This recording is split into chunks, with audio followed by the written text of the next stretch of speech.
زبان میں خطبہ دینا یہ کیسا ہے؟ ہمارے بعض بھائی آپ دیکھے ہوں گے علاقے میں کہ جمعہ کا خطبہ ممبر پر جو کھڑے ہو کر کے دیتے ہیں وہ صرف عربی دیکھ کر کے کچھ پڑھتے ہیں، اس سے پہلے آدھا گھنٹہ پون گھنٹہ نیچے کھڑے ہو کر کے سامعین کے سامنے وہ خطبہ دیتے ہیں الگ طریقے سے۔ ان کا کہنا یہ ہے کہ ممبر پر جو کھڑے ہوں گے وہ صرف عربی زبان میں بات کر سکتے ہیں، دوسری زبانوں میں چاہے اردو ہو یا جس علاقے کی جو زبان ہو ان زبانوں میں وہ خطبہ نہیں دے سکتے۔ کیوں نہیں دے سکتے؟ اس لیے کہ اللہ کے نبی صلی اللہ علیہ وسلم نے عربی زبان میں خطبہ دیا ہے، یہ ان کا اعتراض ہے۔ ہم کہتے ہیں آپ کی بات بالکل غلط ہے، اس لیے کہ خطبہ کس زبان میں ہونا چاہیے شریعت نے یہ شرط نہیں لگائی ہے۔ شریعت کا مقصد جو خطبے سے ہے وہ وعظ و نصیحت ہے، لوگوں تک دین کی باتیں رکھی جائے، قرآن و سنت کی صحیح تعلیم سے لوگوں کو آگاہ کیا جائے، دین کا صحیح مسئلہ لوگوں کے سامنے بیان کیا جائے۔ اور ظاہر سی بات ہے اگر انسان کے سامنے ان کی زبان میں بات نہ کی جائے تو ہم چاہے 1 گھنٹہ خطبہ دیں، آدھا گھنٹہ خطبہ دیں، پوری زندگی بھر عربی میں خطاب کریں، کوئی بھی خطیب سامعین کو کچھ پلے پڑنے والا نہیں ہے، اس لیے کہ اکثر لوگ عربی زبان نہیں جانتے اور شریعت یہ کہتی ہے، ہمارا دین یہ کہتا ہے کہ خطبے کا مقصد ہے نصیحت، لوگوں کو دین کی صحیح رہنمائی، لوگوں کی غلطیوں کی اصلاح۔ اگر عربی زبان میں ہم بات کریں گے کوئی نہیں سمجھ سکتے وہ اپنی اصلاح کیسے کریں گے، اپنی سدھار کیسے کریں گے، عمل کیسے کریں گے، انہوں نے کچھ سمجھا ہی نہیں ہماری باتوں کو تو زندگی کو کیسے سدھاریں گے۔ اللہ کے نبی صلی اللہ علیہ وسلم کی حدیث کو سامنے رکھتے ہیں، صحیح مسلم کی روایت ہے، آپ صلی اللہ علیہ وسلم کے خطاب کے بارے میں آتا ہے، کان النبی صلی اللہ علیہ وسلم یقرأ القرآن ویذکر الناس، آپ قرآن کی تلاوت کرتے اور لوگوں کو نصیحت کرتے، صرف قرآن کی تلاوت پر بس نہیں کرتے، اگر صرف عربی پڑھنا ہوتا تو آپ صرف تلاوت کر دیتے، لیکن حدیث کہتی ہے کہ آپ لوگوں کو نصیحت کرتے، آپ لوگوں کو سمجھاتے، اور روایتیں یہ بھی کہتی ہیں کہ حالات کے اعتبار سے آپ باتیں رکھتے، اگر لوگوں کی کچھ گڑبڑیاں دیکھتے تو آپ فرماتے جمعہ کے خطبے میں، ما بال اقوام، لوگوں کو کیا ہو گیا ہے کہ لوگ ایسا ایسا کرتے ہیں، لوگ ایسی زندگی گزار رہے ہیں۔ اس طریقے سے عمومی اعتبار سے آپ خطبے میں نصیحت کیا کرتے تھے، لوگوں کو سمجھایا کرتے تھے۔ اس نقطے میں کہنے کا مقصد یہ ہے کہ ہمارے وہ بھائی جو کہتے ہیں ممبر پر اردو یا دیگر زبانوں میں جو عربی کے علاوہ ہیں خطبہ دینا جائز نہیں ہے، ان کی بات غلط اس لیے ہے کہ وہ خطبے کے مقصد کو سمجھے ہی نہیں ہے۔ شریعت یہ نہیں کہتی کہ آپ کس زبان میں بات کر رہے ہیں، شریعت کا مطلوب ہے کہ اسلام کی صحیح پہچان، اسلام کی صحیح تعلیم، اسلام کے صحیح اخلاق، اسلام کے صحیح آداب لوگوں تک بتائے جائیں، لوگوں تک پہنچائے جائیں۔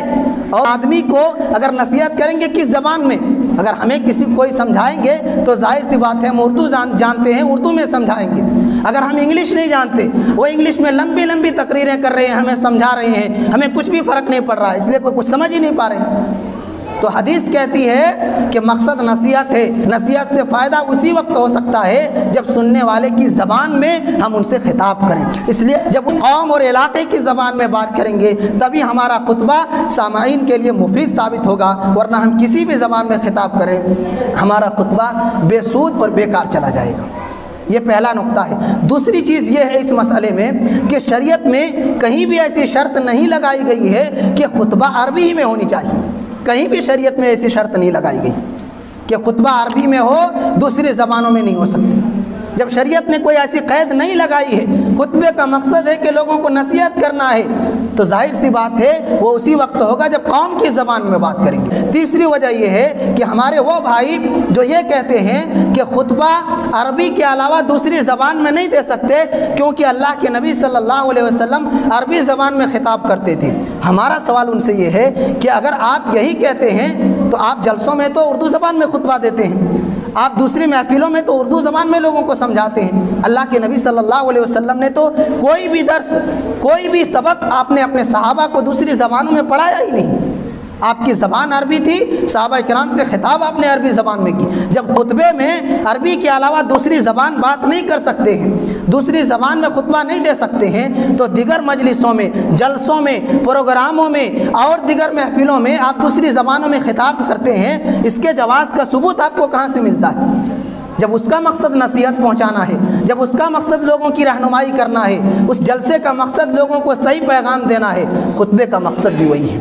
خطبے کا مقصد بھی وہی ہے۔ تو جب وہ جائز ہے تو یہ بھی جائز ہے۔ اس لیے اس مسئلے میں بڑے بڑے علماء کرام یہی کہتے ہیں کہ ایسا علاقہ، ایسی بستی جہاں کے لوگ عربی نہیں جانتے ہوں، اکثر لوگ عربی سے نابلد ہوں، تو اس علاقے میں جو علاقے کی زبان ہے جسے لوگ سمجھتے ہیں اسی زبان میں خطاب کیا جائے تاکہ مقصد حاصل ہو نصیحت کا، لوگوں کو فائدہ پہنچے۔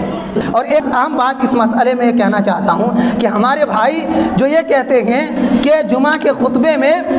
عربی زبان کے علاوہ دوسری زبانوں میں خطبہ نہیں دے سکتے، وہ یہ کہتے ہیں ہم مقلد ہیں اور امام ابو حنیفہ کے پیروکار ہیں۔ اس مسئلے میں انہوں نے کیوں امام ابو حنیفہ کے مسلک کو چھوڑ دیا ہے؟ امام ابو حنیفہ کا مسلک اس مسئلے میں یہ ہے کہ عربی زبان میں جمعہ کا خطبہ دینا شرط نہیں ہے، یعنی دوسری زبانوں میں بھی انسان چاہے تو خطبہ دے سکتا ہے، شریعت میں ایسی کوئی شرط نہیں ہے کہ جمعہ کا خطبہ عربی زبان ہی میں ہونی چاہیے۔ جب آپ کے امام جن کے آپ پیروکار ہیں جب وہ اس بات کے قائل ہیں کہ دیگر زبانوں میں بھی ممبر پر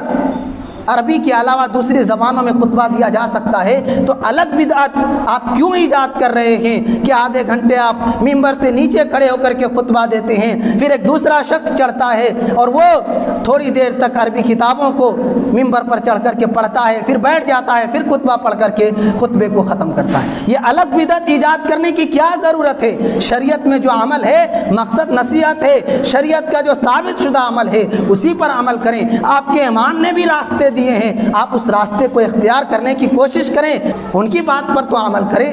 المہم یہی کہنا چاہتے ہیں کہ کسی بھی زبان میں جو علاقے کی زبان ہو جسے لوگ سمجھتے ہوں اس زبان میں ممبر رسول سے خطبہ دیا جا سکتا ہے، اس لیے کہ خطبے کا ایک ہی بنیادی مقصد ہے، وہ ہے لوگوں کو نصیحت کرنا، لوگوں کو دین کی صحیح بات بتانا۔ یہی وجہ ہے کہ قرآن مقدس میں اللہ تعالیٰ نے صاف طور پر کہا ہے کہ ہم نے پیغمبروں کو ان کی قوم کی زبان پر بھیجا ہے، وَمَا أَرْسَلْنَا مِن رَّسُولٍ إِلَّا بِلِسَانِ قَوْمِهِ لِيُبَيِّنَ لَهُمْ۔ ہم نے رسولوں کو ان کی قوم کی زبان عطا کر کے اس دنیا میں مبعوث کیا ہے، اس لیے کہ اگر قوم کی زبان میں وہ سمجھائیں گے، انداز سمجھیں گے، اشارے سمجھیں گے، باتوں کو سمجھیں گے، عمل کریں گے۔ اگر ہم پیغمبروں کو کسی اور علاقے سے، کسی اور زبان سے نبی بنا دیتے دوسرے علاقے میں، تو لوگ ان کے انداز کو نہیں سمجھ پاتے، ان کی باتوں کو نہیں سمجھ پاتے، اور نبوت کا جو مقصد تھا لوگوں کی صحیح رہنمائی، لوگوں کو صراط مستقیم کی طرف راستہ دکھانا، یہ مقصد حاصل نہیں ہوتا۔ اس لیے قرآن نے کہا